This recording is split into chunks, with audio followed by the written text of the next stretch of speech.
Good evening and welcome to Cooperative Vermont. I'm Matt Cropp. And I'm Eric Davis. We're coming to you live from VCAM Studios in Burlington, Vermont this Sunday, June 16th, 2013.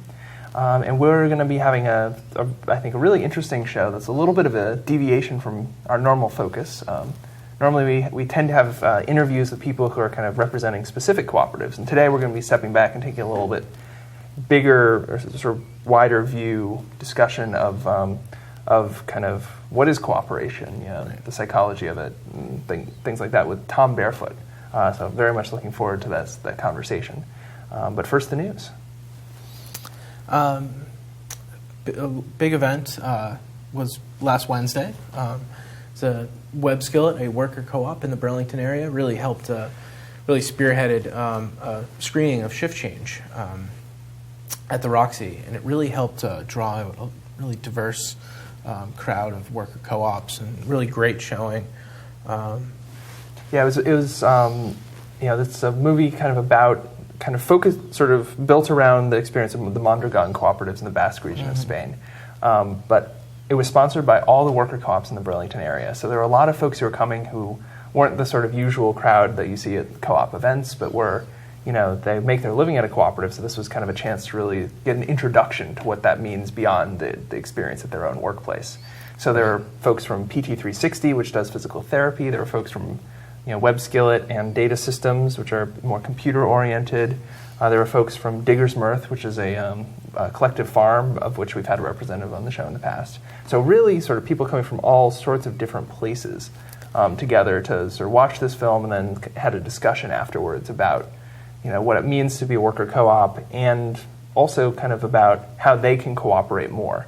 Right. And there's been some talk of trying to replicate the work of VAWC, the Valley Alliance of Worker Co-ops, which is down in southern Vermont and Massachusetts, and sort of have kind of an equivalent in the Champlain Valley. So I think that evening's events might be the sort of first steps in that process. It's really exciting to see that group of sponsoring organizations continue to grow and diversify as that event was being organized.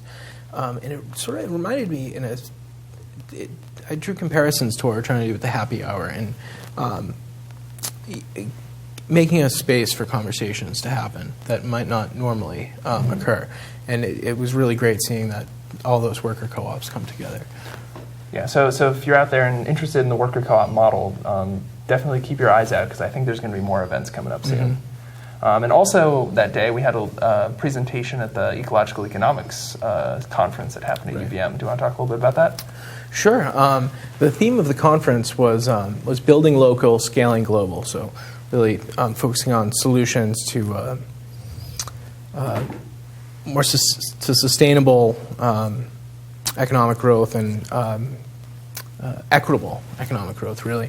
And we sort of presented on cooperatives as being a mechanism to drive sustainability and fairness from the bottom up. Something that we can start tackling immediately. Yeah, and it was definitely an interesting group of people who were gathered at that conference. So I really enjoyed the conversations that came out of it. Yeah, we did have some great conversations, and hopefully some efforts building forward.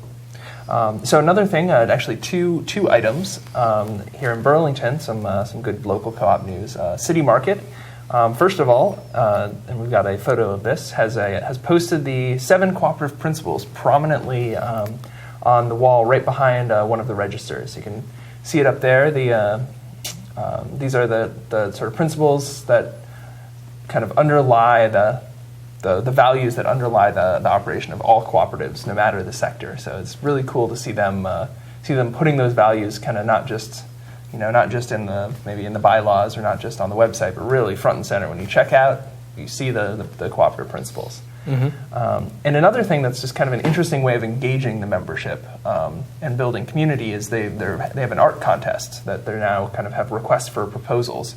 The budget is up to $10,000, and it's to build an art installation around the entrance. We've got a photo of the entrance that reflects in some ways kind of the values of the cooperative. So to sort of make it that space more inviting, so they've put a request for proposal. You have to be, but it's member artists. So anyone who's a member of City Market can propose something. I believe it's the top.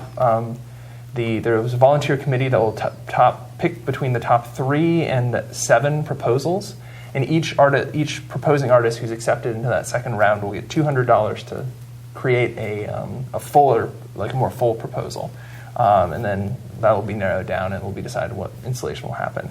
But it's kind of another cool way of sort of the co-op really sort of bringing its membership together as members, both to decide which art will adorn that entrance and to also support member artists. And also sort of to move past the idea of the co-op just being a place where you get your food, but a place you can build community around. Mm-hmm. And speaking of community building for co-ops, in Morrisville, the new food co-op, the MoCo, as they're calling it, project, they've been actively recruiting members and just had, it's sort of been an idea for a while, but they just had their first big community meeting.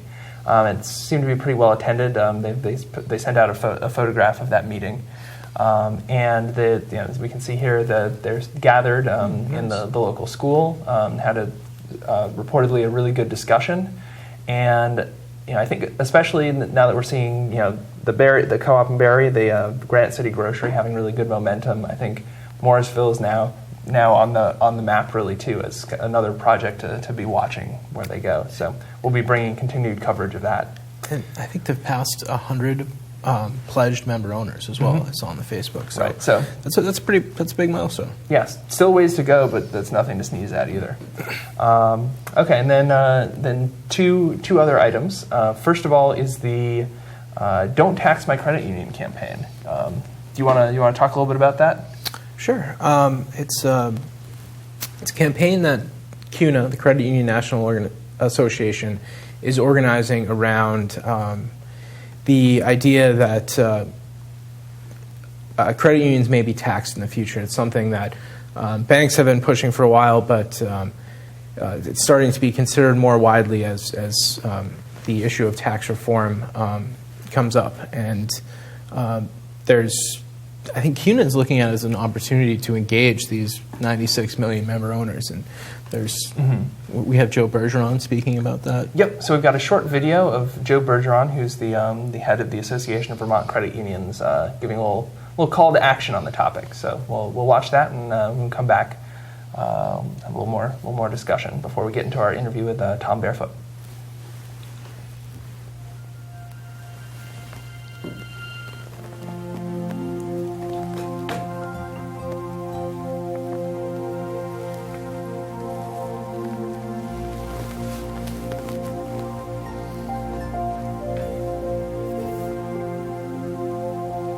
As supporters of Vermont's credit unions and the 320,000 Vermonters that own and use them, we're calling on you for much-needed assistance to ensure that they not only continue to provide essential financial services in a recovering economy, but in fact are able to exist long into the future.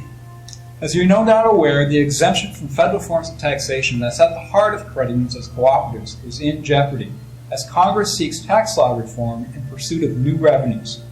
The possibility of a future without credit unions suddenly became very real with the June 13th release of a Senate Finance Committee report specifically citing the taxation of credit unions as one of the possible solutions to generate more federal revenues. The report bases the suggestion to tax credit unions on another report by the Tax Foundation, which cites taxing cooperative credit unions as the 4th least harmful way to increase federal revenue out of 15 possible ideas.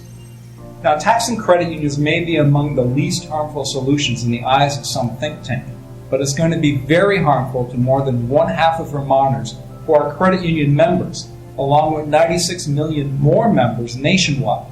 Those households and small businesses rely on credit unions for financial services with better rates and fees than they can get elsewhere.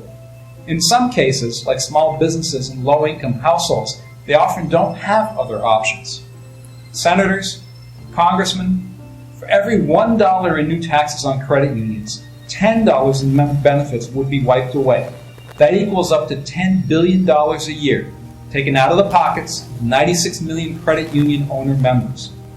That amounts to raising taxes on working families and small businesses that rely on credit unions and the services that they provide. Now, based on past support, we have no doubt, senators and congressmen, that if it came to a vote on whether to tax credit unions, you'd oppose it. But as we all know, things are seldom that simple and straightforward in Washington. A proposal to tax credit unions would likely be a very small part of a very large tax reform bill with many different changes affecting our nation's economy, making it difficult to oppose. And that's why 320,000 Vermont credit union members, and 96 million of them nationwide, all of whom are very passionate about their credit union, are depending on you to actively work now and in the future in opposition to any inclusion of new credit union taxation in any reform legislation. 96 million Americans are speaking with one voice in one message: don't tax my credit union.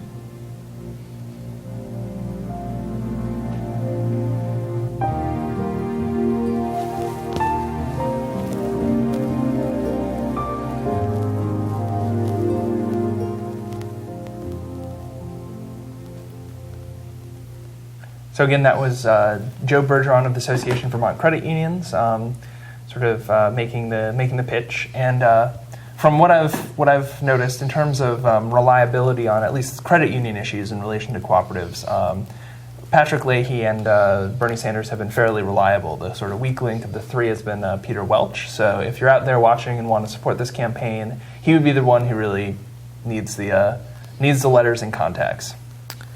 Yeah. And then one sort of final news item was the Vermont Employee Ownership Center had its annual conference recently. It was really interesting, had some great co-op track presentations, particularly really good one on equal exchange. I really enjoyed the sort of discussion about that worker co-op that's based primarily in Massachusetts. But we have a short video that I took from that conference of Bernie Sanders giving a little stump speech on his thoughts on employee ownership. So we'll watch that, and then when we get back, we'll be discussing the psychology of cooperation with Tom Barefoot.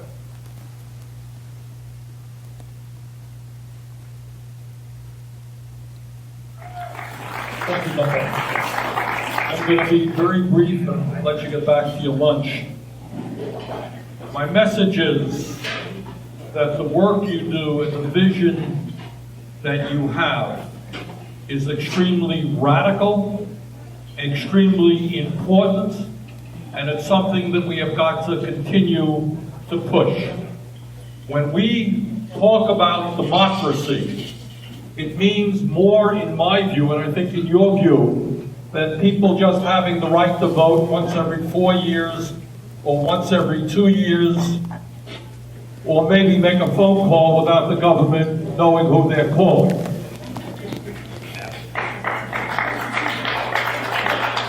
But democracy is more than that. Democracy basically means, to as great a degree as possible, not just politically, but economically as well, giving people control over their own lives. And very few people talk about it, which is why the work that you do is so important. What you are saying is that people should have some control over their work life as well as their political life. That when somebody gets to work in the morning, they should have some say about how that work is arranged and how that company functions. And when we do that, we make people much stronger. We make people feel much better about themselves than simply being a cog in the machine. This morning, throughout America, millions of people woke up and they said, "Oh God, I have to go to work. I have to go to work in order to earn a check, in order to take care of my family. I have got maybe to get some health insurance. I have got to go to work." What a drag. On the other hand, there are people who wake up this morning and say, "Wow, I'm going to work. It's exciting. Think about the things we're doing, what we're producing, the way we're doing it. I'm really excited about working in A, B, or C place." So with democracy, to my mind, that I think your mind is about, is figuring out ways that we can give people more impact in the work that they are doing. Help them make the decisions that companies make. And we know the results of that are not only good for people, they are good for the bottom line of companies. People are not going to be absent, not going to take unnecessary sick leave when they're excited about the work they're doing. Productivity goes up, absenteeism goes down. So the vision, I wish I could give you wonderful news from Washington, but you know I'd be lying if I gave you wonderful news from Washington. So the vision that you have is not yet ready for the United States Congress. We're going to introduce the legislation. We're going to keep fighting for it. Maybe we'll make a little bit of headway. But the bottom line is the work you're doing is laying the groundwork for a new type of economy. An economy where we're not shutting down plants and moving them to China, but we're giving workers more control over what they do on the job. So I know many of you for many years have worked very hard on this issue. I want to congratulate you, and I believe that is in many other areas. The state of Vermont is a leader in the concept of ESOPs and worker cooperatives. So thank you all very much for what you're doing. I look forward to working with you in the future. Thank you. Welcome back to Cooperative Vermont. That was Bernie Sanders giving a short lunchtime talk to the Vermont Employee Ownership Centers conference that happens annually. I think that was the 11th, which was pretty chock full of good information and good presentations. And if you're interested in the topic, definitely worth hitting up next year. Which I hope, if they've done 11, hopefully there'll be a 12th. Yeah, I wasn't able to attend this year, but I enjoyed watching that speech. I think he actually hits on a really important aspect of cooperatives as a tool for empowerment. Mm-hmm. I'm sure we'll be talking more about that. And so, finally, before we get to the interview, just one upcoming event, July 6th, which is the International Day of Cooperatives. We will be having a co-op bike tour through the Burlington area, visiting a number of co-ops, stopping, learning a little bit about them, having some refreshments before ending with co-op happy hour. So if you're really excited about co-ops like we are, and have a bicycle, put that down on your calendar, and hopefully we'll see you then. But we'd now like to welcome to the program Tom Barefoot, who wears many hats, but has a great depth of knowledge in sort of the psychology and the theory about kind of cooperation, not just in terms of the institutional form, but kind of the larger concept. So welcome to the program. Thank you.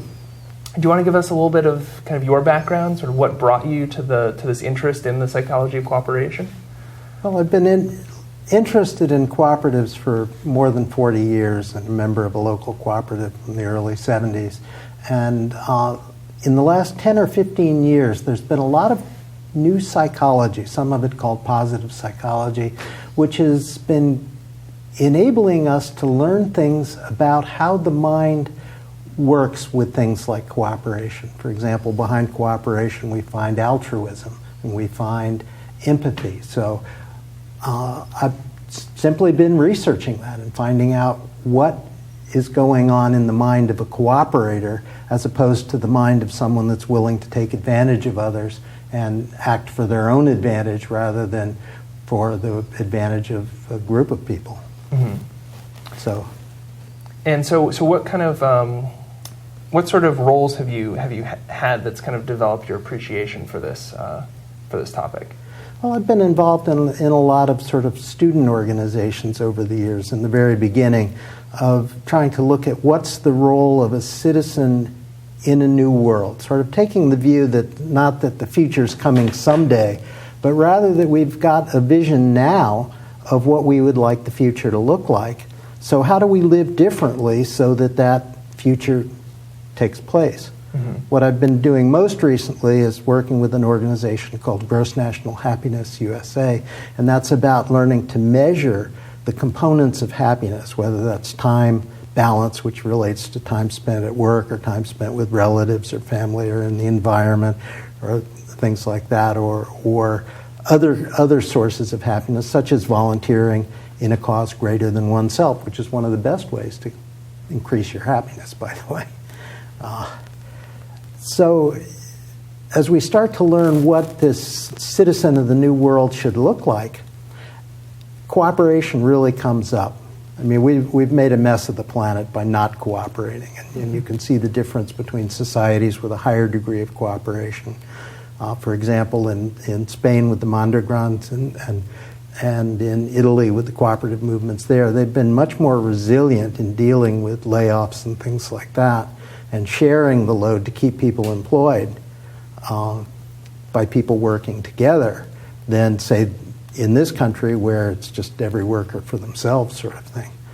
So as we look at what kind of skills you need to live in a cooperative environment, what kind of thing would allow us to build a cooperative environment, what kind of education for children allows us to build people that can work in a meeting cooperatively. It's different than the kind of skills that you use in standard leadership and management.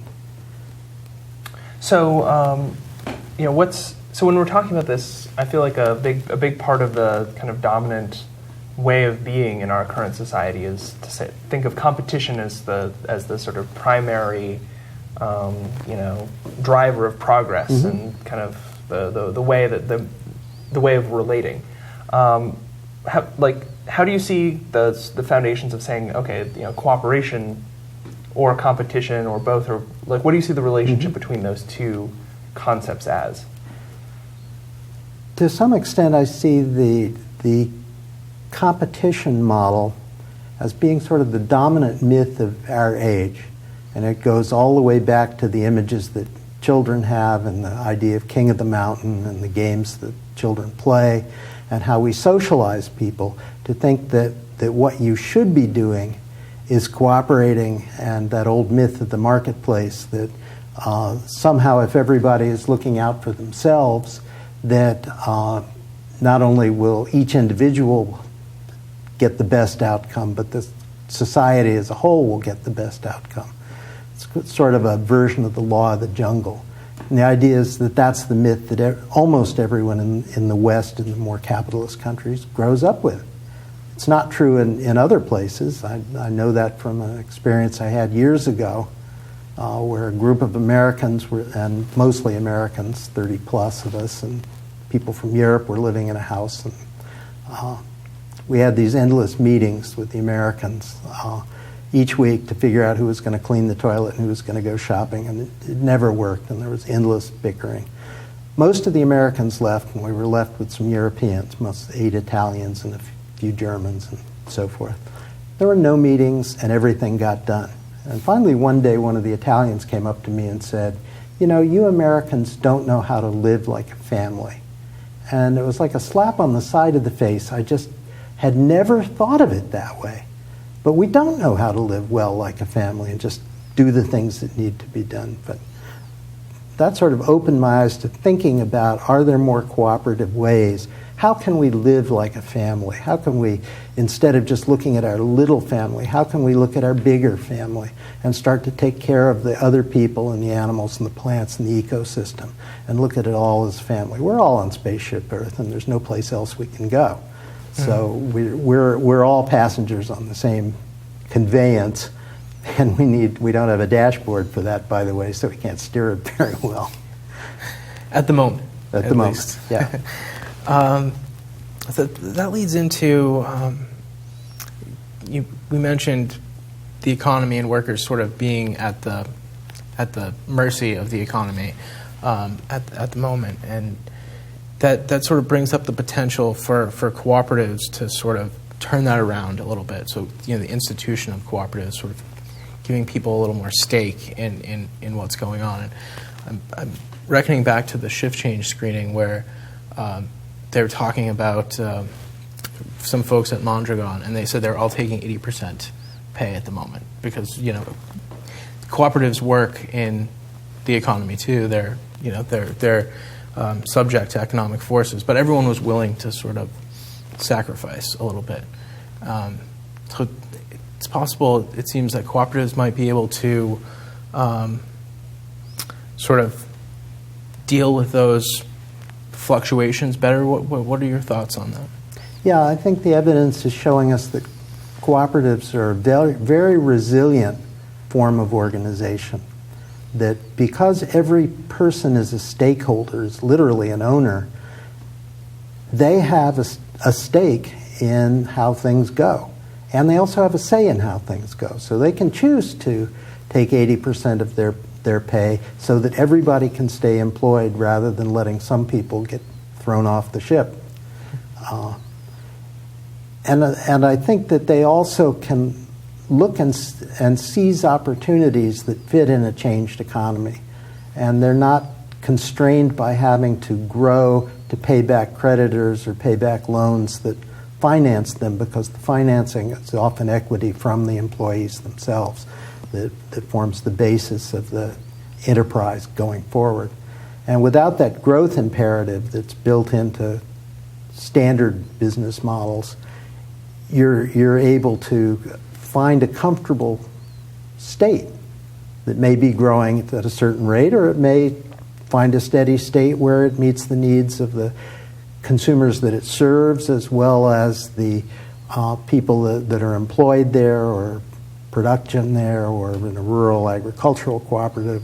Maybe it's a number of different farms that are cooperating together to sell their product at a reasonable price without being under the pressure of middlemen that used to take advantage of them. So I think that it is a change. And because also the skills required are different. In a standard business environment, you have the boss. One person, usually, who got there for economic reasons. In a cooperative, you have the whole cooperative. And ideally, you have everybody sharing in the running of the cooperative and understanding how it works and contributing ideas to make it succeed and so forth. So I think that idea of cooperation, plus when you have a cooperative environment, when you're trying to solve a problem, the idea is a win-win. The idea is, how does everybody get something out of this that makes sense, that's good for the organization going forward in time? And it's not just what we have with big business now, which has got a quarterly financial report. And if you don't make your numbers, their stock falls and people get axed. Yeah. A co-op can thus take a longer view. Oh, how long does it take to sustain the planet? Well, it takes a very long time. So starting to take a longer view of things is a very sane and sensible and resilient approach to how we plan and move ahead, and how we put our weight on things like a food system. If we have a local food system that's looking out ahead and doing things proactively that will benefit us in the future, instead of just making an investment that'll pay off in 90 days, we'll do better.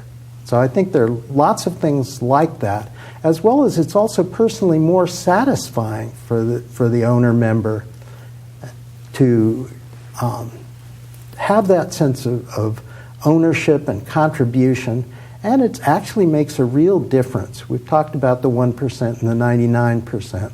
Well, how do we get some ownership back into the 99%? How do we transfer some of that wealth inequality back? And we can do that by involving the transition into cooperative ownership.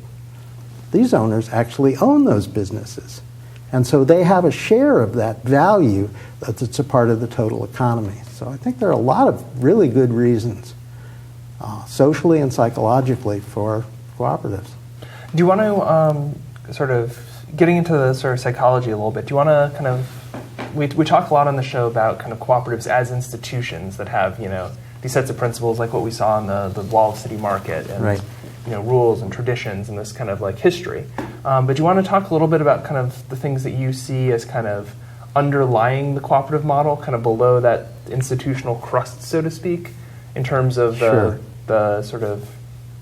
Yeah, we talked a little bit just a minute ago about the sort of the survival of the fittest mentality and that market mentality, everyone out for themselves. Well, that's, of course, the opposite of cooperative. So what does it take to become a cooperative person? And let's look at the big picture of that. There's something called game theory, which psychologists have been playing and economists for 20 years or so, and now we've got computers. It's really easy to play multiple iterations of these sort of games that help us tease out people's behaviors. So one of them is called Prisoner's Dilemma, and essentially it's a variation of a theme where you bring two strangers together and you see whether they will choose to cooperate with each other and get less of an economic return, or gamble that they can beat each other and get more of a return for themselves. So it's a test of cooperation or exploitation, essentially. And it turns out that when you run this game in a large network of people where there's feedback and reputation, and you start to learn about the other participants in the network, and it's not just anonymous things. And the network's like a community. In that community, you start to know which business people or organizations are reliable and which are not so reliable. And in the beginning, the exploiters win because they take advantage of people. But over time, as you, in your communities, as you learn who are reliable and who are cooperatives and who are exploiters, you get to find the cooperators and cooperate with them and avoid the exploiters, and the cooperators win. And I think that's a lovely model for how we transition to a better society. Right. Is getting to that. So, okay, so that then asks the question of how do we get more cooperators, and what's the psychology? What's behind that? And I think it comes down to a couple of skills that we don't practice so much. And the first one of those is empathy. Okay, how do we get more empathy? And what is empathy? Empathy means that we can feel what other people are feeling. And you know that old American Indian saying about walking 10 miles in the other person's moccasins before you make a decision that affects them. So, where does empathy come from? Well, it comes from good listening skills. It comes from communication skills. And it turns out that the way humans communicate an emotion is by a bunch of sort of micro movements, mostly in the face, but also in general body language, that a person makes when they're talking about something. They may be expressing a feeling, bummed out, I have lost my job, whatever it is. That can be happy or sad. And they'll have certain expressions which will go by in a fraction of a second, like just movements around the eyelids, things like that. But other people learn from babies on up to interpret those things. And then we all have something that's called a mirror neuron in our system, which is designed specifically to pick up on those cues and mimic them, so that we actually make a similar set of micro motions in our facial expression, in our body language, when someone is saying something to us. And that is a cue back to the first person that we've understood them. Because if it isn't congruent with what they're saying, they'll say, well, no, that's not exactly where I'm at. Right. But it enables us to use this very subtle system of communication to have an empathetic response to other people and actually to understand where they're coming from. And when someone feels understood, they feel a higher level of trust.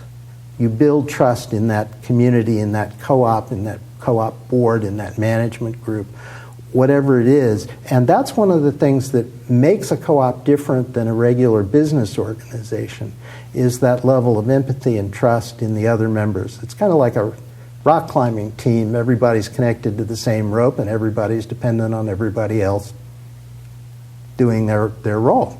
Right. And their consequences if you don't. So building empathy, I think, is one of the key steps that precedes having successful cooperators.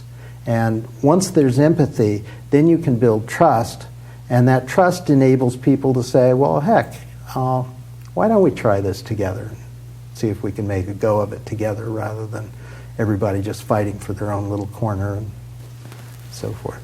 So I think those are among the key things. And there's one more interesting point, and that's about altruism. And altruism is doing something at some sacrifice or some cost to yourself that benefits other people, or benefits the group or the cooperative. And it used to be believed by sociologists that altruism was something that developed when humans first moved into villages and they sort of had to get along together. But now we understand from further research that altruism involves some centers in the prefrontal cortex, which are hardwired. So we are actually hardwired to be altruistic and helpful and cooperative. So despite the stories the myth tells us about we've got to be competitive and mean and so forth, we now all have permission to be helpful and cooperative. So everyone, please consider yourself free to do so from here on out. You brought up an interesting point there, the cooperator. And you know, as folks who are deeply involved in cooperatives, we usually, at least I usually hear cooperatives talked about in that institutional sense. And the identity of a cooperator is something different. It's important to the success of cooperatives, but it's different. It's, instead of an institutional sense, it's a personal sense. Mm-hmm. What are your thoughts on how to build the identity of cooperators to support the cooperative movement? I think that's actually the most key question. If we want more cooperatives, we need more cooperators to fill those cooperatives and to fully take up the role of learning how to both manage and run an organization and to participate in a collective decision-making environment. And most of us have had little to no training that equips us for that. Conflict resolution is usually yelling loudly or fists or escalate that to whatever size of armament you want to take. But it's about problem solving and about listening to people and about coming up with good solutions that work together. And how do we train people for that? I think it goes all the way back to the childhood games that we play. And whether it's King of the Mountain that's designed on having one person be the top dog, or whether it's a cooperative game that involves teaching people to work together and solve problems collectively, collaboratively. And I think that we need to reinforce that at all levels, from simple play to structured exercises that teach collaboration and cooperation. We need to actually teach listening skills. That's one of the most fundamental life skills, is being able to really hear someone and make them understand that you really do understand them. Mm-hmm. And it also is very important for problem solving, because usually we just get sides that escalate shouting the same thing over and over again, louder and louder and louder and louder. And neither side actually understands what the other is saying. So I think if we start to learn those skills and have what amount to cooperative management courses, an MBA in cooperation, you might say, mm-hmm. I think that we need to do that. And I think we need to do it in smart and modern techniques, using video and using computer-based systems for education. And we need to have institutes and active. I recently was at a conference, and someone was saying that they could only find one college offering courses in cooperation.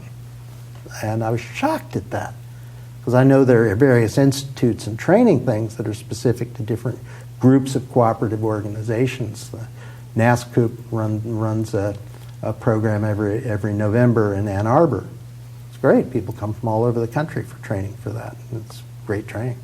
And it's a real pleasure to go to a conference where there are 400 trained cooperators. Boy, does that run smoothly, I'll tell you. It was a real pleasure. Well, it seems like there's two levels to this. There's the sort of people who are kind of the core cooperators, mm-hmm. and things like that you could almost see as like kind of the training the trainer type thing. Yeah. But I think there's also sort of the broader question of, okay, we've got, in that video we watched earlier, 96 million credit union members. Most of those credit union members probably don't actively identify as, I'm a cooperator. That's not part of the core sense of who they are. And so do you have any thoughts on kind of what cooperatives could do, or what would be effective strategies for engaging the sort of people who are who are so used to the role, the kind of dominant roles of our Passive society, role. the customer, which has an oppositional role rather than the consumer co-op member owner, or the employee versus the member, the member owner at a worker co-op. There's these kind of dominant roles, and then there's this sort of, it seems like these different ways of relating that, in order to sort of work or sort of interface most effectively with a cooperative, it requires a different form of identity. And so then, do you have any thoughts on kind of what either how to get there, get from point A to point B? Yeah, I guess I have a couple. One is to start putting out role models of what a cooperator is, what a person that cooperates. And it has to do with that local resilience. It has to do with the altruism of sacrificing something for the good of others. It has to do with looking out for the collective future rather than just an individual outcome. It has to do, I think, with specific discussion about this. And I think of conversation cafes, and sitting down and talking with people that are members of a co-op, and a co-op could initiate this and say, we're going to have a conversation cafe day, and we're going to talk about the role of cooperators in building a new economy.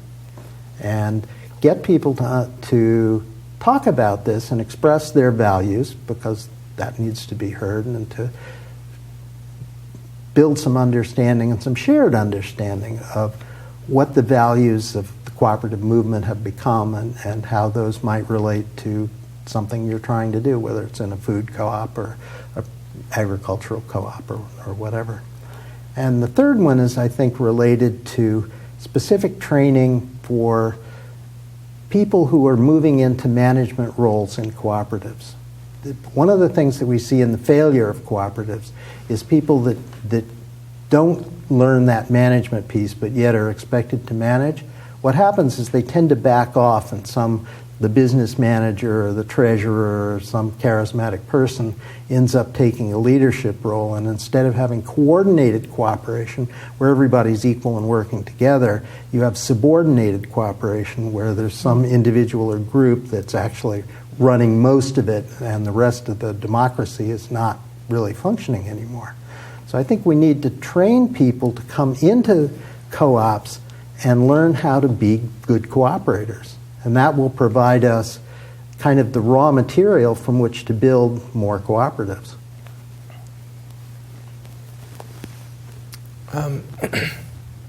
We talked about sort of cooperatives as meeting as a way to sort of meet economic needs more sustainably. And we've sort of on the surface mentioned the democratic nature and the ability of cooperatives to empower people. And do you have any thoughts on sort of ensuring member owners are involved in decision making and sort of the community building power of cooperatives? I know you've done some work internationally, especially, that I think feel like. Yeah, I think one of the things we've seen is that you shouldn't neglect the community building part of this. It's easy to say, okay, we've got our co-op up and running, food is going out the door, and customers are happy, and members are happy with this, and they don't want to be bothered. So their participation stops when they buy their stuff and go out the door, and maybe they do a work day every once in a blue moon. So I think that co-ops need to become more proactive in involving their members in the organization. Remember I mentioned earlier that we found that one of the things that is most conducive to increasing happiness is to volunteer for a cause greater than oneself? Mm-hmm. Mm-hmm. Well, encourage people to do that and to get a shared experience of doing something. It's kind of like the old barn raisings. When you work together on something and you accomplish it, at the end of the day you feel really good. And you build that team spirit, that cooperative spirit, which helps to solve other problems that may come up in the communities as we're called upon to be more resilient in the future. Right. So I think that we do need to really do stuff with that. And I also think we need to go now the next step and get into institutions of education and training and teach people these cooperative skills. How to just be in a meeting where everybody's equal instead of depending on the boss to run the meeting and make things happen.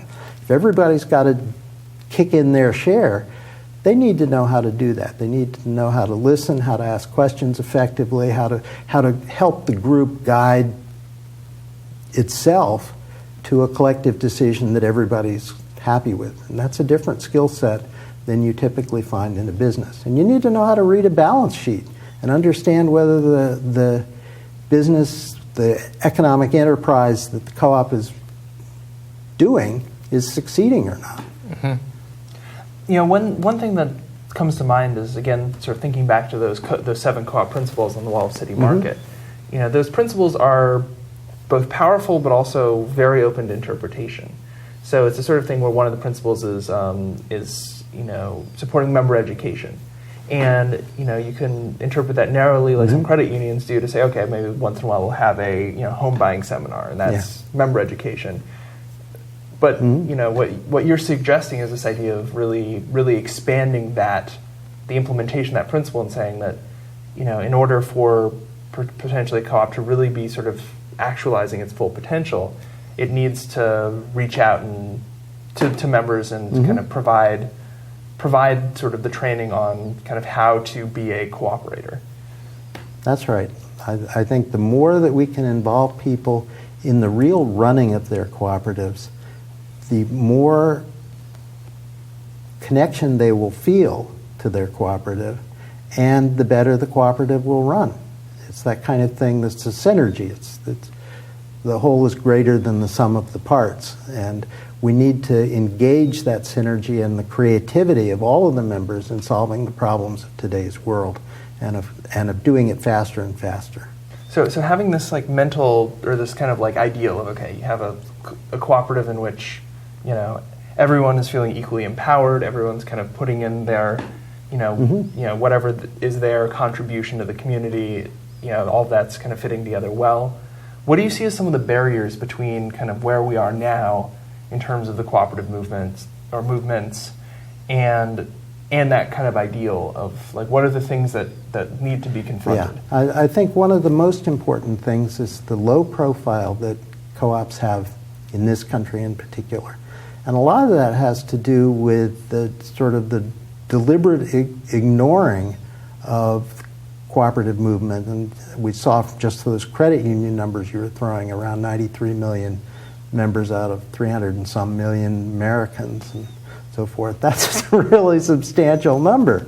And nobody knows that. So I think we need to raise the profile of co-ops and the value of cooperative membership and the value of owner equity and the value of working together to run a business, and rather than just having the boss or the shareholders run it. And it changes the dynamics of the 1 and the 99%. It enables there to be more of a sharing of the collective well-being amongst everyone. And I think that we need to start with raising the profile of co-ops and letting people know how many they are.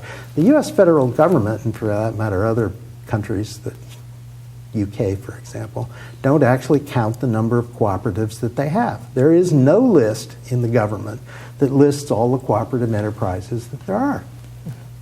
So an organization in the Center for Research and Cooperatives in Madison, Wisconsin, was reduced to asking people, do you know of any cooperatives, to try to create a list so they could figure out how many cooperatives there were in the U.S.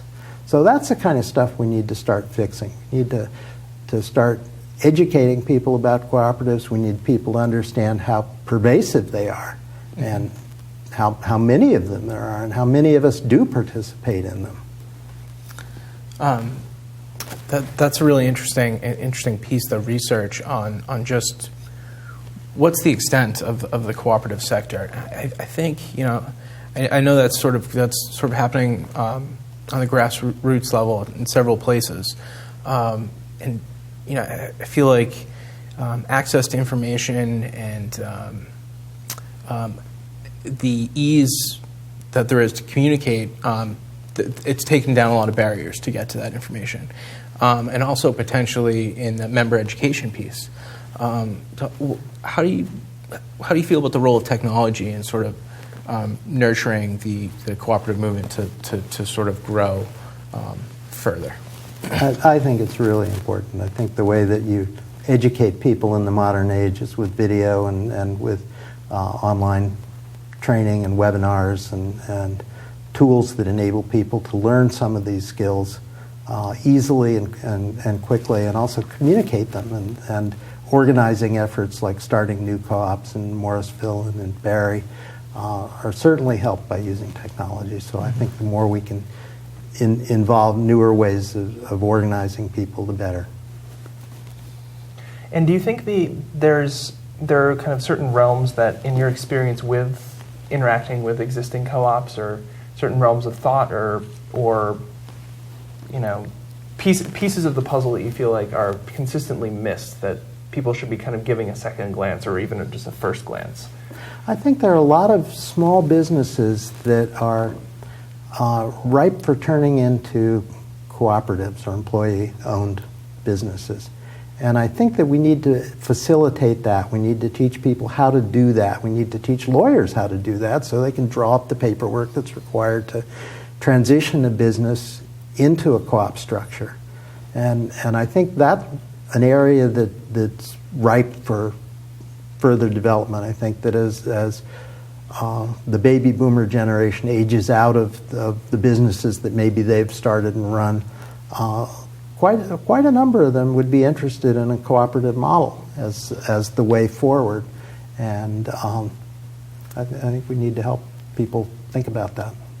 I know the Vermont Employee Ownership Center has done some pretty good work on trying to do some seminars and get the word out about that as a transitionary model. But yeah, I definitely agree that there's this lack of awareness. I don't know if you saw there's a study out of the Democracy Collaborative at University of Maryland about kind of relative coverage of cooperative business models and employee-owned business models in the business press, compared to things like hedge funds or even fancy cars and things like that. So they did all this kind of news analysis, and compared to its stake in the economy, the level of coverage is vanishingly small. Yeah, I can imagine. And so it's that question of, okay, if people have these options in front of them, then they can make the informed decision. But if you're only ever being handed one model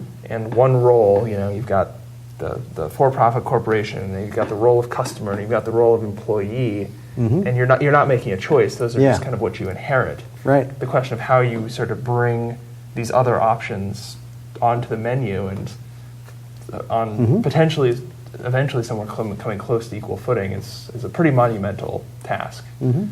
But we have a rare opportunity to do it, thanks to the economic collapse in 2008.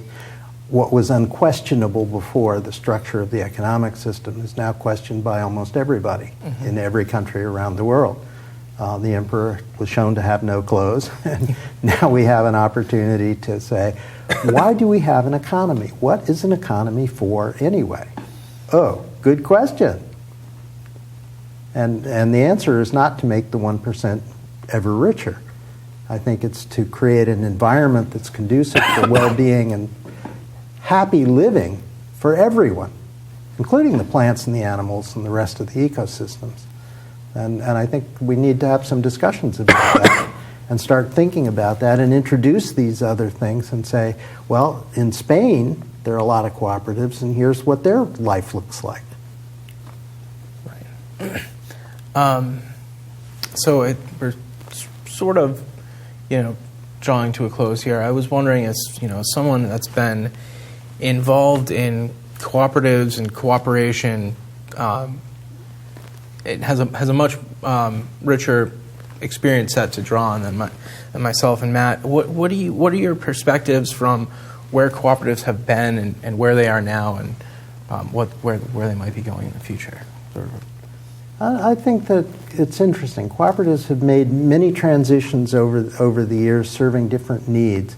We had the rural electrification co-ops in the 20s and 30s that were very important into bringing electricity to every farm and house in the rural America. Huge change in the quality of life because of that. It was that commitment to reaching every single house and farm with electricity. Despite the fact that for some people it's 10 miles extra out the road and there was a big cost to reach that last house. But everybody said, all right, we'll share it. We're going to do this. And I think that the producer co-ops, the agricultural producer co-ops, had an important day at different times over the last 200 years or so. And they helped make a mark. I mean, we see Cabot Cooperative here and other dairy cooperatives. And in other parts of the world, there are orange cooperatives and apple cooperatives and many different kinds of producer cooperatives that have enabled farmers to finally get some control over their lives, their economics. They're no longer at the mercy of somebody offering them too little for their crop. Now they can hold their crop or sell it collectively in a way that enables them to meet the market fairly. So I think that co-ops have continued to have their ups and downs, and I think we're because of the value of co-ops to creating a resilient and sustainable society, and one that we'd like to live in. I think that we're just on the cusp of a real movement to re-examining cooperatives and of shifting to that. We now have the B Corp here in Vermont, which is essentially a business model designed to allow us to do good and not just make shareholder return. And I think as we start to look at other kinds of bottom lines other than just investor return, we can be more open to these other formats, and particularly to cooperatives.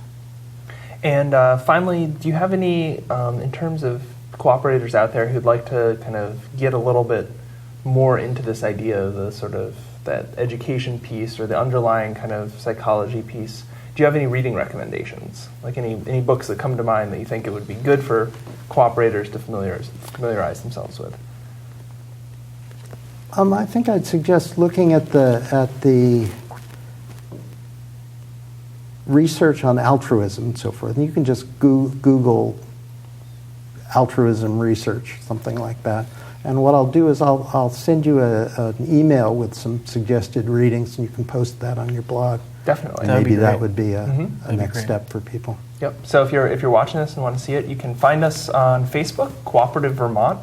You can go to coopvt.wordpress.com, or also there'll be a YouTube version of this posted, and we'll add those links to the little comment bar underneath. But thank you so much for joining us on the program. It's been an excellent conversation. For doing all this great work on cooperatives. It's a real pleasure to come to a place where cooperatives are spoken. It really is our pleasure. So we'll be coming back, and we do the show every 2 weeks. So we've got a few different possibilities lined up. And as always, we'll be posting the episode. So if you're coming in late, you'll be able to see the whole thing on our YouTube account, Cooperative Vermont. Search for Cooperative Vermont there, or again on Facebook to find it. But until next episode, I'm Matt Cropp. And I'm Eric Davis. Good night.